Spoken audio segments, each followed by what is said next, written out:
got a special show for you here today. I'm sitting with my friend, Mr. Joe Mulvihill. Hometown love to probably the guy that should be called the comeback king, because nobody can do a better comeback if you are in the music business, if you're trying to relaunch your career, if you're trying to reinvent yourself. This is the man. He's the wizard. He is the manager to big names like Boyz II Men. You may have remembered them growing up, NSYNC, and a whole lot more. His talents range from consultant, exec, producer, director, writer, manager, and the list goes on and on and on and on. But you know what? I'm just going to let him do all the introductions and have him pick up all the heavy-duty work over here. Joe, how are you doing today? First of all, that was a nice intro. Thank you. It was short. It was sweet. No, it was nice. We're friends. Actually, when you were talking, I was like, who's he talking about? Oh, but that was nice. Just you. Okay. Yeah, it's just me. So tell us a little bit about who Joe really is. Who Joe is as me? There's only one Joe in the room, Okay. by the way. Just want to let you know just that. checking. Okay. I'm just a guy who's a fan of having fun in life and trying to find a way to have that fun. And the vehicle that was brought in my life was entertainment. It was athletics at the beginning of my early stages of life. And then I got injured. And then a friend of mine said, come to Disney, come be a character at Disney. It's the same atmosphere as a locker room as a baseball team. So I was like, okay, I'll try this. And as soon as I get introduced to entertainment, I fell in love with it. That's how really it kind of started. What kind of character were you for starters? I was Winnie the Pooh. Which No, you weren't. Yeah, my head was up in the honey pot on the top. I was Big Bad Wolf. I was Tigger, and then I got a little too tall for that. I was Goofy at times. How old were you? Because you couldn't 17, have had 18. Oh, so you did have your growth spurt then. Okay, I was okay, a young okay. kid. Yeah. It was fun. It was great. That's how I fell in love with entertainment, because it's the same thing as a locker room atmosphere. So how do you transition from Disney to getting started in the music industry? And I guess what led you to become a manager to some of the biggest boy bands in history? So it started from Disney, and then Universal Studios was opening, and they were paying 25 cents more an hour. I know that sounds funny to people, but at the time it was kind of intriguing. And the actual guy who told me to come work there was Chris Silvera. That was his name. He said, dude, you got to come to Universal. It's brand new. You're going to make 25 cents more an hour. And I'm like, I'm in. So I got the job at Universal, was Frankenstein there. That was like a summer job. And from there, Universal was brand new. There was so much talent at Universal. That's how I got to introduced to entertainment beyond a theme park. So happens that two of the guys from NSYNC worked at Disney. Three of the guys worked at Universal. Well, Justin and JC were on Mickey Mouse Club. Okay. And then Joey Fatone was at the Beetlejuice show. Chris Kirkpatrick was High Tones, a cappella group. And JC just got hired at Universal. And then what happened from there was they put this group together. They started working with each other for 2 years, by the way. Not just 2 minutes, 2 years. They're about to quit. They had no desire to continue. And the next thing you know, they get a call to go to Germany. They go over there, and they're so prepared and so ready to go that they blew the Germans away, and they signed them to a record deal. That's really how it started. So it was JC and Justin was at Disney. I didn't know Lance. Lance was from Mississippi. So it was JC and Justin was at Mississippi. JC and Justin was at Disney, and Joey and Chris was at Universal. So as a manager of, I'm going to just say two iconic boy bands, and let's just go Boyz II Men and NSYNC, just to keep it simple, because I know you manage a whole... I was their road manager, NSYNC. You I were wasn't their their road manager. I didn't Yeah, make the final decisions. I took what Johnny Wright said, and we put together a road plan to be out on the road. So what were some of the initial challenges that you faced helping them establish their careers? I mean, 2 years, no gig, go to Germany, blow up. I didn't work with them when they were practicing. Oh, you weren't there? No, I told them they were terrible. I used to go watch them and be like, this is horrible. This is never going to work. Oh, yeah. I literally said that. This is never going to work. This is stupid. But you got to remember, at the time, I was also working for the NBA. So myself and a few group of guys came up with this idea to do interactive entertainment. Before you ever saw anybody throw a T-shirt out in the crowd, before you ever saw music at a halftime or a timeout or a quarter break. And this was with the Orlando Magic? Magic. Oh, okay. So we did that. That was a part-time job for me. So I was working at Universal, then I was doing that as a part-time job with the Orlando Magic, and then Jimmy Buffett was in the audience. Next thing you know, he hired us to do what we did for the Magic out on tour with him. Then the Chicago Bulls called, then the Milwaukee Bucks called, then the New York Mets called. Then it was a whole new business. So I left Universal to work nothing in sports. So now I'm working in sports, and I'm going to watch this boy band, and I'm telling them, you guys are absolutely terrible. By the way, I'm going to Chicago tomorrow. See Michael Jordan. You guys have fun with your little song and dance. That's my attitude at the time. And the funny part about it is that's the attitude that I know you from, because I see you at the gym and you have an incredibly radiating, positive outlook on life.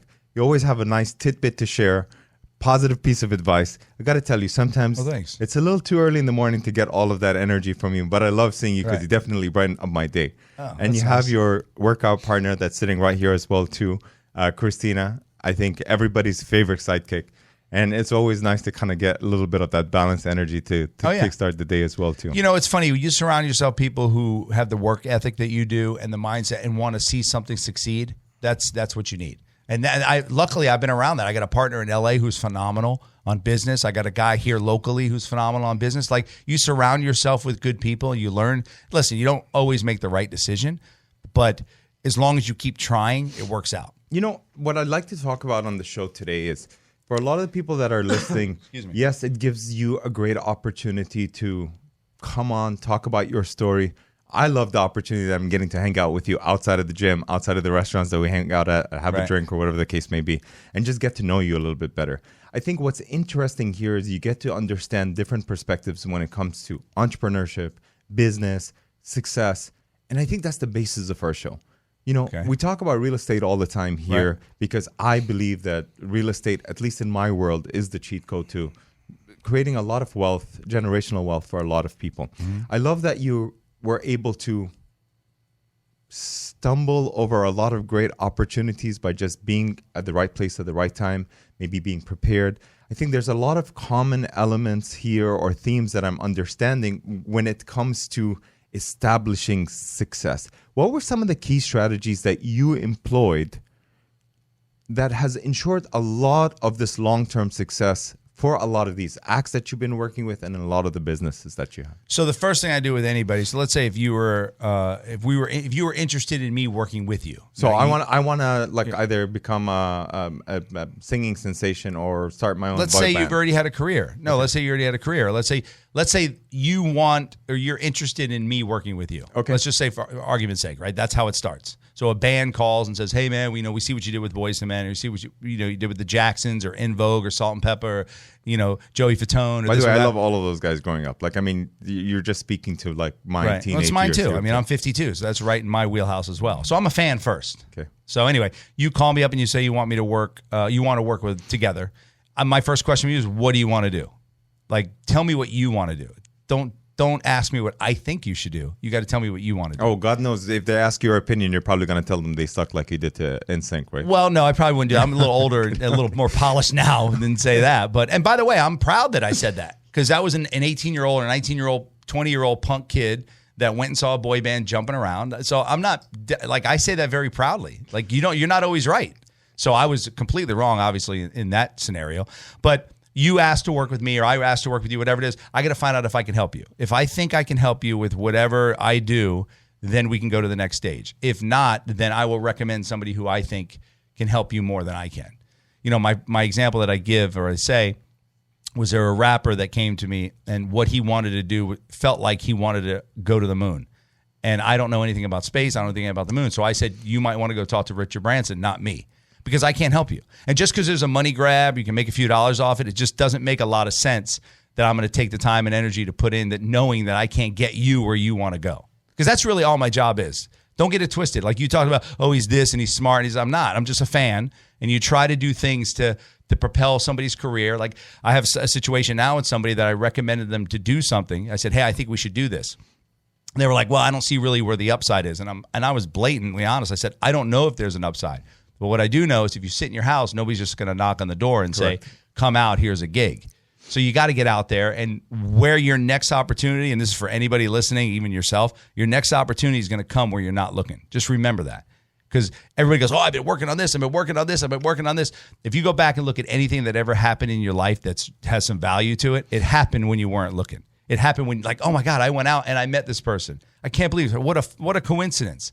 Like, that's the truth. It always happens when you're not looking. I really think it's about alignment. And, we've had a lot of these great conversations a lot of the time. And I think we kind of like connect on a lot of different levels, especially when it comes to this energetic kind of like space over there too. I think, it's preparedness. I think it's aligning with what you want, and it's manifesting what you're trying to do. And I really believe, like you said, people start to show up in your life and start to align themselves in order to sort of propagate the success that you're looking for. You got to work hard for it, and you definitely need to put yourself out there in order for these great opportunities to happen all the time. Yeah. But let's talk about this comeback. You have brought a lot of people. Is it a comeback? I'm going to cut you off because let's be honest. Boys to Men, like just them, Motown Philly, End of the Road, I'll Make Love to You, Water Runs Dry, Bended Knee, Mama. I mean, you're talking about classic records, humongous songs. Number ones. But what comeback? There's no comeback. It's just reintroducing them. So it's not really like everybody says, oh, man, you brought the Jacksons back without Michael, just the four guys. Well, they had unbelievable records together. En Vogue, they had unbelievable records together. It's not a comeback. It's just basically my job is to walk somebody in the room, say, hey, remember them? The same way you would do with anything else. And keep it simple, by the way. But here's a good question, because I was asking a couple of people before I came on the show to interview you. And one of the very special ladies in my life, the only one, said, as a woman in my 40s, I've been a lifelong fan of NSYNC and Boyz II Men, the incredible boy bands that have had a lasting impact on their fans across generations. I'm curious to know how the managers have navigated the ever-changing music industry and maintained the band's relevance and connection with original fans and attracted new fans as well, too. Okay. So simplify that question, because there was a lot. Whoever that person said that to you, there was a lot. And it was deep, which is good. The question simplify it. We are the original fan base. How are you connecting with the new fans, the younger generation that don't know the music and are now becoming exposed to them? Because I know what you've done with all of the commercials, right? After party. I want to talk about all of that stuff. Okay. You're introducing these legends to a new audience. How have you managed to do that in this challenging music world that we're in right now? You do it from the truth, the secret, it's not through music. It's not through music. It's very simple. Joey Fatone walks down the street. Somebody stops him and says, oh my God, I loved you in Big Fat Greek Wedding. They had no idea he was in NSYNC. Then the block later in New York City, somebody comes up and goes, oh my God, I loved NSYNC. You guys were crazy. The Marionette Dolls, and you did Bye Bye Bye. Oh, at high school I did this, and I love it. I still listen to your record. Then we go one more street, and a kid comes up and goes, I saw you on Hannah Montana. You were so funny. And she quotes the actual TV show. Then a grandmother comes up. I voted for you on Dancing with the Stars. You should have won. And then somebody comes up, a kid in high school, and says, I love you on Practical Jokers. That was 5 blocks of a walk that all 5 of those people didn't know him from all that stuff. They knew him from one individual thing. And that's how you build a brand. That's how you build a business. It's not, you don't just go for music. You got to switch it up. That was a really good, I'm going to clap for myself because that was a really good way to describe that. That was a really good way to do it. I don't care. You don't have to clap for me. I'm going to clap for myself. There you go. Thank you. Hey, can we get some sound effects, some claps, some, I don't know. We no, need you don't need nothing. Right I did it for myself. But that is a great example of just one thing. With Boyz II Men, I had one guy do a TV show. I didn't have somebody. I don't want to say it like that. We decided to do a TV show on DYI Network. 4 episodes. It was great. He was rebuilding homes. Nobody could believe that an R&B singer is rebuilding homes. It was that deep into it. Then another guy was a judge on a TV show called Singing Bee. What was it?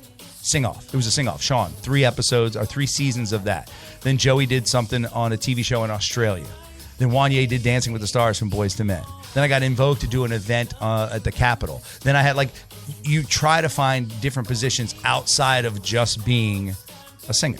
They go to the Kentucky Derby every year with me. Every one of my clients has always come to the Kentucky Derby with me. Always. Can you take me next year? You're not a client. Oh, but the truth is, hey, if you have more than 17 listeners, then maybe we'll be able to do it. I promise you, I think there's about 75,000 listeners. And right we need now, to go to break right now. You're coming. For sure. We're going to break. You heard this is it your right commercial? Here on Real Sense now. Are we going to play your commercial? We're going to play my commercial. We're going to play a Boyz II Men song. We're going to play whatever you want to play. But I want you to stay right there because we're going to come back after the break. Right. And then we're going to dive deep into entrepreneurship, how to rebuild a career. If you want to get into the music industry, I have tons of questions to ask. Yeah, ask me whatever you want. I'm in. You have water or coffee, dude? I got everything. All right, let's go. Let's take a break.